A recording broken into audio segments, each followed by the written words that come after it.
ვინ შეცვლის კირ სტარმერს? რა გახდა ამერიკის პრეზიდენტსა და ვიცე-პრეზიდენტს შორის უთანხმოების მიზეზი? კორუფციული სკანდალები ესპანეთში. საიდუმლო გეგმა, რომელმაც რონალდ რეიგანის პრეზიდენტობა კინაღამ შეიწირა. ჩვენს ისტორიული მოვლენების რუბრიკაში მოგიყვებით სულ რამდენიმე წამში. მე ნუგზარ რუხაძე ვარ.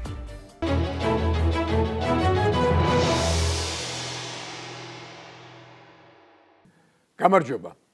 ბრიტანეთის პრემიერ-მინისტრის მარცხითა და უთანხმოებით ახსავსე პოლიტიკური ეპოპეა დასრულდა. კირ სტარმერმა ფარხმალი დაყარა და გადადგა. იგი მიყოლებით არჩეული მეხუთე პრემიერია, რომელმაც ვადის დასრულებამდე ვერ მიაღწია. ზუსტად ისე, როგორც მისმა წინამორბედმა 4-მა კონსერვატორმა პრემიერ-მინისტრმა, ტერეზა მეიმ, ბორის ჯონსონმა, ლიz ტრასმა და რიში სუნაკმა. ლიz ტრასის პრემიერობა ხომ მხოლოდ 2 თვეს გაგრძელდა. რეკორდია თავისებური. ითქვა, რომ ბრიტანეთში პრემიერები ფეხბურთის კლუბის მწვრთნელებზე უფრო ჩქარა იცვლებიან. ნეტა რაშია საქმე.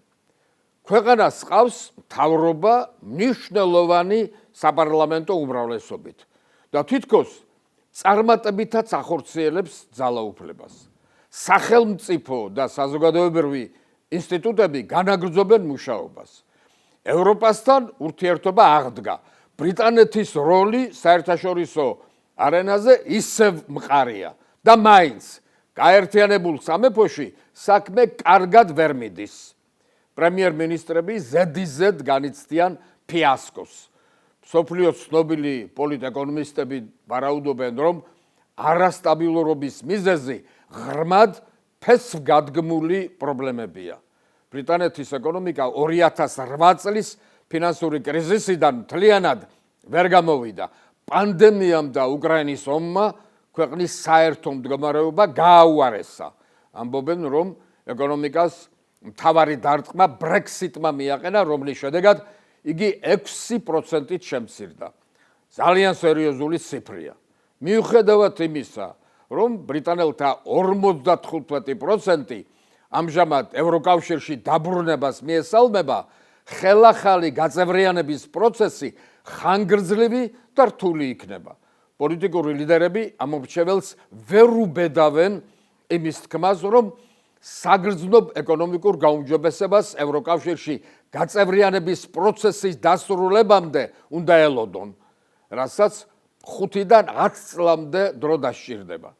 ამორჩეველს ახლა ისეთი ლიდერი სურს, რომელიც ბრიტანეთს საყოველთაო კეთილდღეობის გზაზე გაიყვანს. სწორედ ამიტომ აქცია ზურგი ამორჩეველმა ტრადიციულ მეინსტრიმულ პარტიებს და ხმას უფრო რადიკალურ პარტიებს აძლევს, როგორიცაა ულტრამემარჯვენეები და ულტრამემარცხენეები. ასევე გადაუჭრელია მიგრანტთა პრობლემა. ბრიტანეთს როგორც მთელს დასავლეთს ლეგალური თუ არალეგალური მიგრანტების მოზღვავება აწუხებს. მოსახლეობის უმრავლესობა იმიგრაციის მთელი ნაკადის შეჩერებას ითხოვს, მაგრამ დიდ ბიზნესს იაფი მუშახელი სჭირდება. პოლიტიკოსები კი ბიზნესის გავლენის ქვეშ არიან, არაფერს არ აკეთებენ და მოსახლეობას არც კი განუმარტავენ მდგომარეობას. მხოლოდ დაპირებები ისმის. ახლა მთელი მსოფლიო კითხულობს, ვინ იქნება სტარმერის მემკვიდრე. ბრიტანეთის კანონმდებლობით პრემიერის გადადგომას არ მოსდევს ახალი არჩევნები. მომავალ პრემიერს მმართველი პარტია ირჩევს. სტარმერმა განაცხადა, რომ 9 ივლისს ლეიბორისტულ პარტიაში პარტიის ლიდერისა და პრემიერობის კანდიდატებს დაასახელებენ.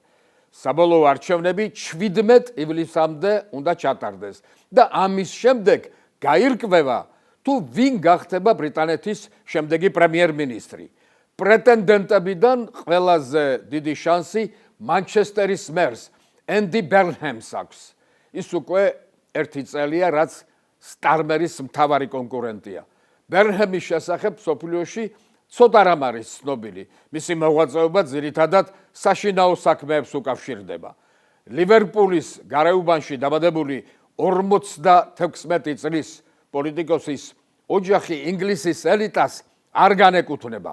ისინი კათოლიკეები არიან და თუ მას პრემიერად აირჩევენ, ბერნჰემი ბრიტანეთის ისტორიაში პირველი კათოლიკე პრემიერი იქნება. ქარიზმატული პოლიტიკოსი ლეიბორისტული პარტიის მემარცხენე ფრთის იმედადაა მიჩნეული. მას მრავალწლიანი გამოცდილება აქვს ეროვნულ და რეგიონულ დონეზე. ბერნჰემი პირველად პარლამენტში 2001 წელს აირჩიეს. მას ტონი ბლერისა და გორდონ ბრაუნის კაბინეტებში სხვადასხვა თანამდებობა ეკავა, მათ შორის ფინანსთა, კულტურისა და ჯანდაცვის მინისტრის პოსტები. ბერნჰემმა ლეიბორისტული პარტიის ლიდერობისთვის ორჯერ იყარა კენჭი და ორივეჯერ წარუმატებლად.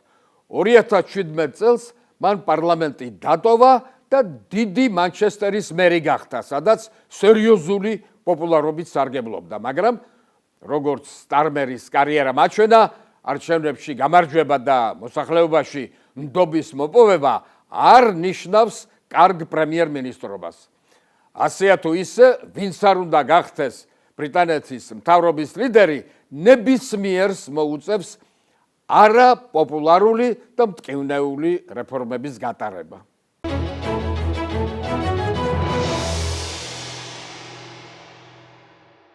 ამერიკული პრესა შეერთებული შტატების პრეზიდენტსა და ვიცე-პრეზიდენტს შორის გართულებულ ურთიერთობაზე ალაპარაკდა. ზოგადად არაკომფორტულობა ახასიათებს ამერიკის პრეზიდენტებისა და ვიცე-პრეზიდენტების თანამშრომლობას, მიუხედავად იმისა, რომ ისინი ერთი გუნდის წევრები არიან და საერთო ინტერესებს ემსახურებიან.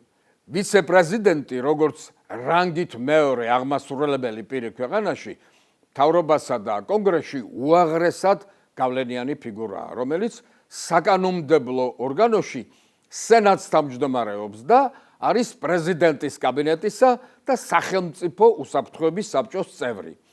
ამერიკის დამფუძნებელ მამებს მიაჩნდათ, რომ ვიცე-პრეზიდენტის მთავარი ფუნქცია პრეზიდენტის ქმედით უუნარობის ან მისი გარდაცვალების შემთხვევაში ქვეყნის მეთაურის ადგილის დაკავება იყო. სწორედ ასეთი კრიტერიუმის მიხედვით არჩევს ხოლმე მომავალი პრეზიდენტი ვიცე-პრეზიდენტის კანდიდატურას. მე-20 საუკუნეში ამ კრიტერიუმის ოდნავი მოდიფიკაცია მოხდა. ახლა მომავალ ვიცე-პრეზიდენტს გადაუწყვეტელი ან მმართველ პოლიტიკურ პარტიაში დაეჭვებული ამორჩევლის მოზიდვაც უნდა შეეძლოს. მაგალითად, ჯონ კენედი ჩრდილოელი დემოკრატების იდეალებს იზიარებდა, რომელსაც სამხრეთის პოლიტიკური ელიტა ეჭვის თვალით უცქერდა. ამიტომ სამხრეთელი ამორჩეველის მოსაზიდად კენედიმ ვიცე-პრეზიდენტად ტეხასელი პოლიტიკოსი ლინდონ ჯონსონი დაასახელა. რაც შეეხება ახლანდელ ვიცე-პრეზიდენტ ჯეი დი ვენს, ტრამპი სხვადასხვა მონაცემების მიხედვით აირჩია. ვენსი ახალგაზრდა ქარიზმატული პოლიტიკოსია, რომელიც იზოლაციონისტურ ბანაკს წარმოადგენს. ტრამპს ის ცნობილმა იზოლაციონისტმა ჟურნალისტმა ტაკერ კარლსონმა გააცნო. ტრამპს კი ადამიანებთან ურთიერთობის თავისი ინდივიდუალური სტილი აქვს. პიროვნება ჯერ ცაში აიყვანს ქებით, მერე კი ასეთივე ძალით დასცემს ხოლმე დაბლა. დონალდ ტრამპი საჯაროდ ხუმრობს ხოლმე ვენსის ჩაცმულობის სტილზე. დასცინის მის ფეხსაცმელებს და საუბარში ჩარევის ტენდენციის გამო მწარედ აკრიტიკებს. სპარსეთის ყურის რეგიონში ვენსის შარშანდელი ვიზიტის შემდეგ ტრამპი ქილიკობდა ემირებს და შეიხებს ერთგული მომსახურე პერსონალი ყავს. ამერიკის პრეზიდენტს კი ჯეი დი ვენსიო. ამ დროს ტრამპი ვენს მნიშვნელოვან გადაწყვეტილებებში რთავს ხოლმე და შესაბამისად შესაძლებლობას აძლევს გავლენიანი პოლიტიკოსი გახდეს. 41 წლის ვიცე-პრეზიდენტი ტრამპის სახელით წარმართავს პარტიულ ბრძოლას ამერიკაში. ცნობილია, რომ რესპუბლიკური პარტია ჯგუფებადაა დაყოფილი. იზოლაციონისტები, ლიბერტარიანელები, ქორები და სხვა. ქორები ერთ-ერთი ყველაზე გავლენიანი დაჯგუფებაა. ისინი პრო-ისრაელურ განწყობას ქმნიან და ფიქრობენ, რომ ირანი ისრაელისა და ამერიკისთვის საფრთხეს წარმოადგენს. ტრამპი ირანთან კონფლიქტის დასაწყისში მათ აზრს ითვალისწინებდა, მაგრამ რადგანაც კონფლიქტი მისი გეგმის მიხედვით არ განვითარდა, მან უკან დაიხია და იზოლაციონისტებს საკითხში ჩარევის დასტური მისცა. შედეგად ირანულ-ამერიკული მოლაპარაკება ვენსმა ჩაიბარა, რომელიც თავის სტილში შეუდგა საქმის განხორციელებას. კერძოდ, ერთ-ერთ პრეს-კონფერენციაზე მწვავედ გააკრიტიკა ისრაელი, რადგან ისრაელის პრესამ კითხვის ქვეშ დააყენა მიღწეული მემორანდუმი.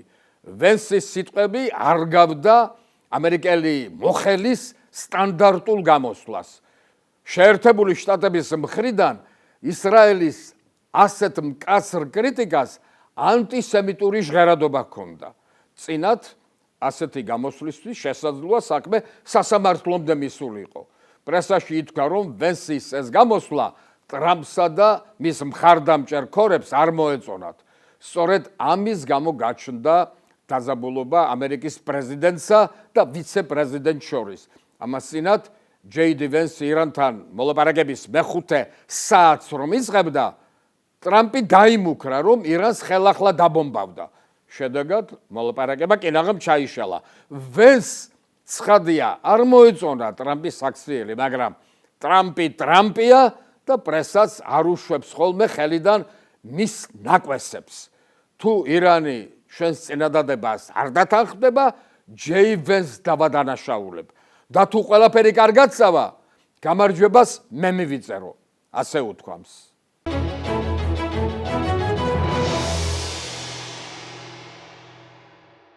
ესპანეთის პრემიერ-მინისტრ პედრო სანჩესის უახლოესი გარემოცვა გაუთავებელ კორუფციულ სკანდალებშია ჩაფლული.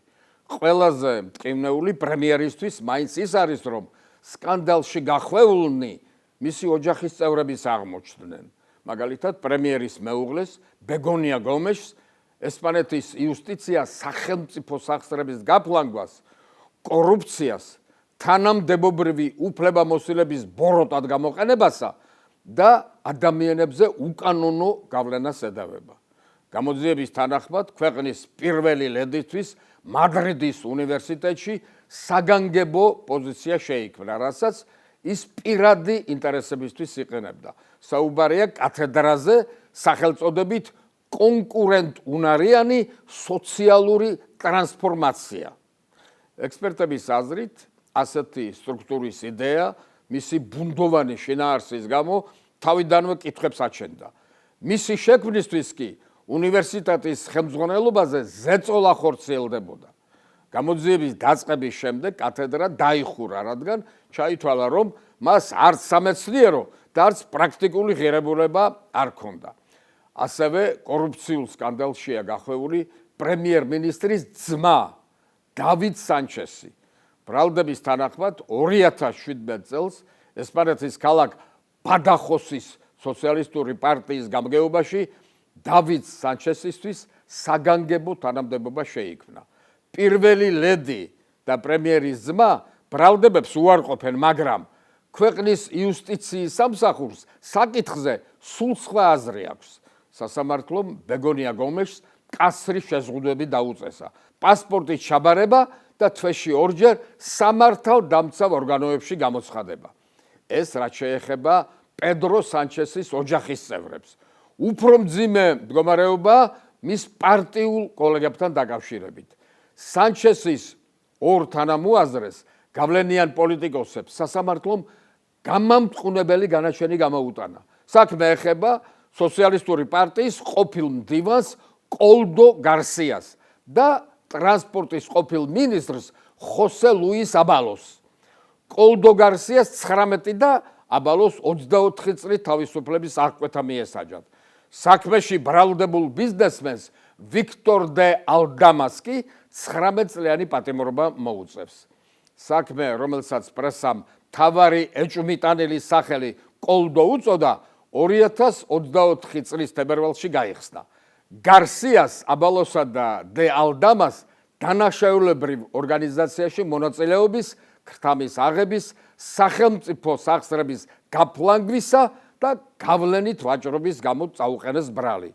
კორუფციული სქემა COVID-19-ის პანდემიის ყველაზე კრიტიკულ პერიოდში სახელმწიფო კომპანიებისთვის 13 მილიონი პირბადის შესყიდვას ეხება. მიუხედავად იმისა, რომ თავად სანჩესი არც ერთ ამ საქმეში არ იყო გარეული, მის გარშემო მაინც დიდი დავიდარება ატყდა. პედრო სანჩეს ბოლო დარტყმა ყოფილი სოციალისტი პრემიერ-მინისტრის ხოსე ლუის როდრიგეს საპატეროს ვენესუელასთან და ავიაკომპანია პლუს ულტრასთან სავარაუდო კავშირების გამოძიებამ მიაყენა. სოციალისტებისთვის ფაქტს არამხოლოდ სამართლებრივი, არამედ პოლიტიკური მნიშვნელობაც აქვს. საპატერო პარტიის ძველი გვარდიის ყველაზე თვალსაჩინო წევრია. ის როგორც ესპანელი მემარცხენეების სიმბოლო ყოველთვის გვერდით ედგა პედრო სანჩეს. საპატერო იმ ესპანელი სოციალისტების წარმომადგენელია, რომლებიც ქვეყანას 2011 წლებში მართავდნენ. ბრალდებებმა ვეტერანის მიმართ მემარცხენეებში ძლიერი აღშფოთება გამოიწვია. თავის საპარლამენტო გამოსვლაში კატალონიელ მემარცხენეთა ლიდერმა გაბრიელ რუფიანმა თქვა, ეს თუ სიმართლეა, საშინელებაა და თუ ტყუილია, კიდევ უფრო უარესი. ოპოზიცია სანჩესის გადადგომასა და ახალი საპარლამენტო არჩევნების ჩატარებას ითხოვს, მაგრამ ოპოზიციის შიგნითაც გახლეშილობაა. მთავარი ოპოზიციური პარტიის ლიდერს ალბერტო ნუნიეს ფეიხოს ესპანეთში დიდი ავტორიტეტი არ აქვს. თან მის პარტიას მძლავრ კონკურენციას უწევს შედარებით ახალი ულტრამემარჯვენე პარტია ვოქსი. ულტრამემარჯვენეები უკმაყოფილონი არიან ტრადიციული კონსერვატული პარტიის პოლიტიკით. ოპოზიციის გახლეშილობის ფონზე პედრო სანჩესი ძალაუფლებას ინარჩუნებს, მაგრამ ახლა მთავარი კითხვა ის კი არაა, თუ როდის გადადგება სანჩესი, არამედ არის თუ არა ოპოზიციაში საკმარისად კომპეტენტური პოლიტიკური ძალა, რომელიც ძალაუფლებას გადაიბარებს.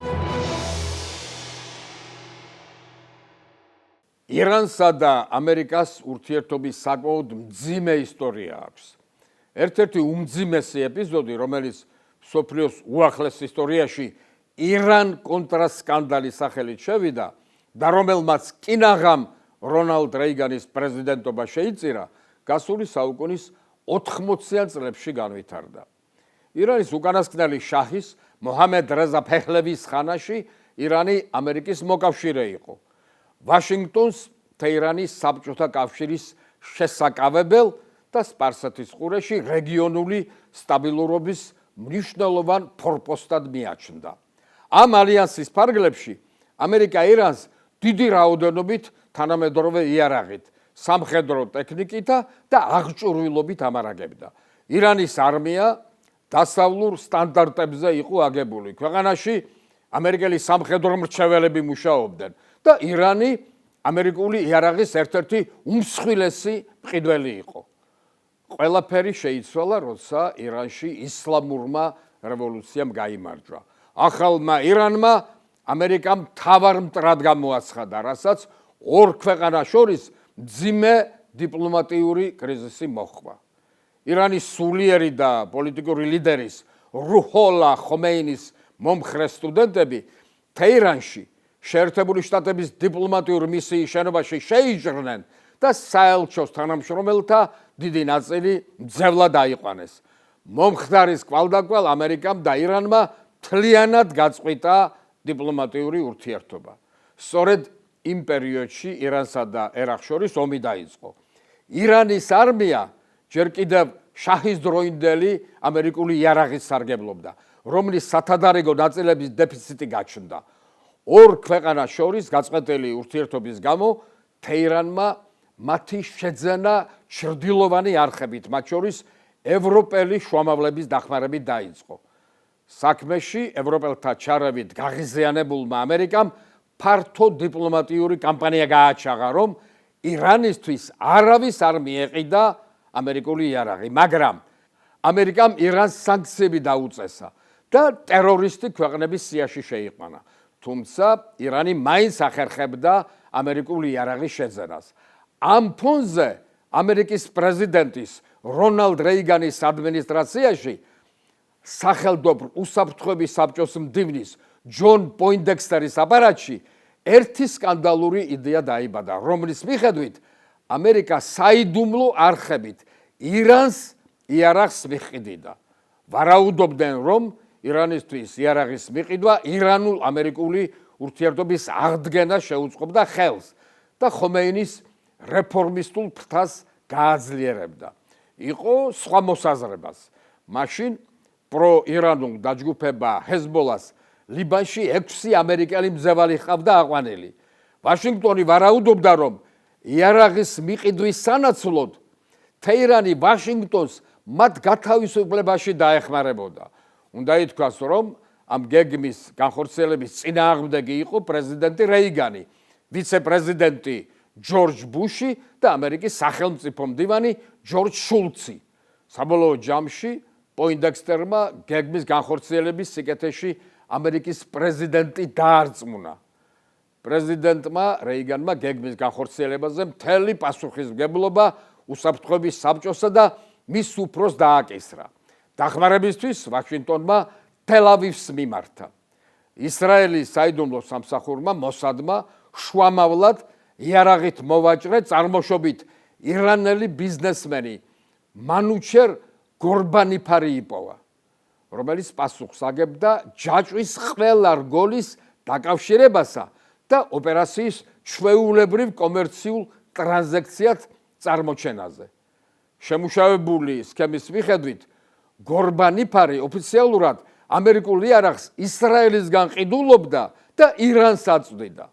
პირველ ეტაპზე ამერიკელებმა ირანელებს 600-მდე სხვადასხვა მოდიფიკაციის რაკეტა მიაწოდეს. 1985 წელს ვიცე-პოლკოვნიკი ოლივერ ნორთი ამერიკის ეროვნული უსაფრთხოების საბჭოს მდივნის სამხედრო თანაშემწედ დაინიშნა, რომელმაც ირანისთვის იარაღის მიყიდვის ახალი სქემა შეიმუშავა. იმ დროს ნიკარაგუაში სამოქალაქო ომი მძვინვარებდა. 1980-იანი წლების დასაწყისში ნიკარაგუაში რევოლუციური გზით ხელისუფლებაში კომუნისტი დანიელ ორტეგა და მისი სანდინისტური მოძრაობა მოვიდა. საპასუხოდ ქვეყანაში გაჩნდა შეიარაღებული ანტისამთავრობო ოპოზიცია კონტრას. კონტრასა და სანდინისტებს შორის სისხლიანი კონფლიქტი გაჩაღდა. კომუნისტების გაძლიერებით შეშინებულმა ვაშინგტონმა კონტრას დახმარება დაიწყო. იარაღს აწვდიდა. დროთა განმავლობაში კონტრას გარშემო სკანდალები გახშირდა. მათ ნარკოტიკებისა და ადამიანების ტრაფიკინგში ადანაშაულებდნენ. ამ ფონზე ამერიკის კონგრესმა კონტრასთვის მხარდაჭერა შეწყვიტა. 1982-84 წლებში ეგრეთ წოდებული ბოლანდის შესწორებები მიიღეს, რომელიც ამერიკის ფედერალურ მთავრობას კონტრასთვის ნებისმიერი დახმარების გაწევას უკრძალავდა. კონგრესის გადაწყვეტილებას არ ეთანხმებოდა რეიგანის ადმინისტრაცია. ამიტომ ოფიციალური გზების გვერდისავლით ამერიკის მთავრობამ კონტრას იარაღით მომარაგება განაგრძო.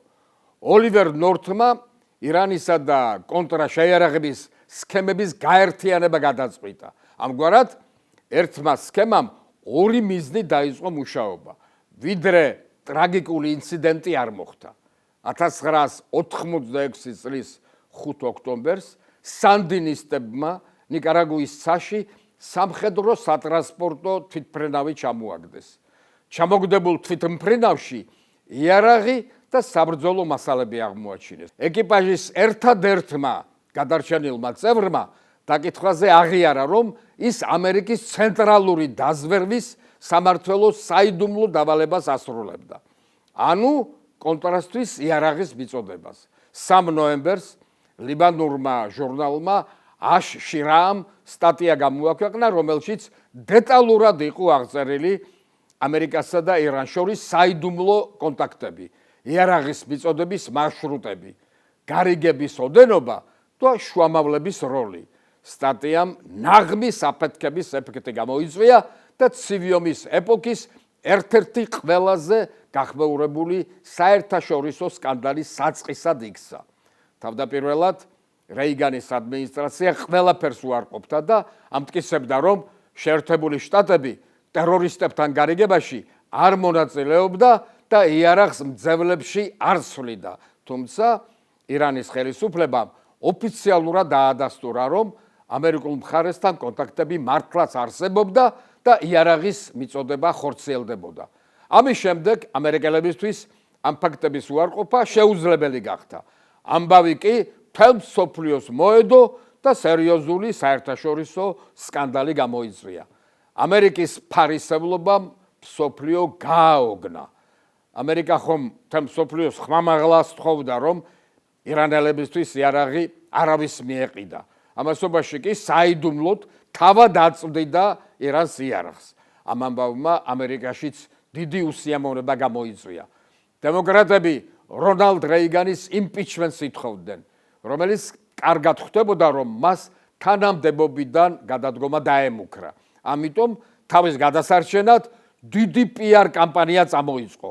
ჯერ ტელევიზიის ეთერით ამერიკის მოსახლეობას პირადად მიმართა და ბოდიში მოუხადა, თუმცა სკანდალში მონაწილეობა არ აღიარა და ყველაფერი თავის ადმინისტრაციას დააბრალა.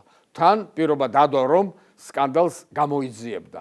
მართლაც კონგრესში საგამოძიებო კომისია შეიქმნა. გამოძიება მაჩვენა, რომ საქმეში პრეზიდენტის ბრალეულობის პირდაპირ იმტკიცებულება არ არსებობდა, თუმცა კომისიამ პრეზიდენტის მმართველობის სერიოზული ჩავარდნა გამოააშკარავა. თურმე ეროვნული უსაფრთხოების საბჭო კონტროლს არ ექვემდებარებოდა და დამოუკიდებლად მოქმედებდა. რონალდ რეიგანმა სამსახურიდან დაითხოვა ეროვნული უსაფრთხოების საბჭოს აპარატი და მისი ხელმძღვანელი. მოგვიანებით ამერიკის სასამართლომ რეიგანის ადმინისტრაციის რამდენიმე მაღალჩინოსანი დამნაშავეს სცნო და პატიმრობა მიუსაჯა. მათ შორის პენტაგონის მეთაური კასპარ ვაინბერგერი, უსაფრთხოების საბჭოს მდივანი პოინდექსტერი და მისი თანაშემწე ოლივერ ნორთი. მაგრამ სასამართლოს გადაწყვეტილების აღსრულებამდე ამერიკაში საპრეზიდენტო არჩევნები ჩატარდა და ხელისუფლებაში ჯორჯ ბუში მამა მოვიდა, რომელმაც ყველა შეიწყალა. ასე ჩაიფარცხა ეს ვეებერთელა ამერიკული სკანდალი. დღეს სულ ეს იყო, მადლობა ყურადღებისთვის. მე ნუგზარ უხაძე ვარ და მომავალ შაბათს ისევ ერთად ვართ. ნახვამდის.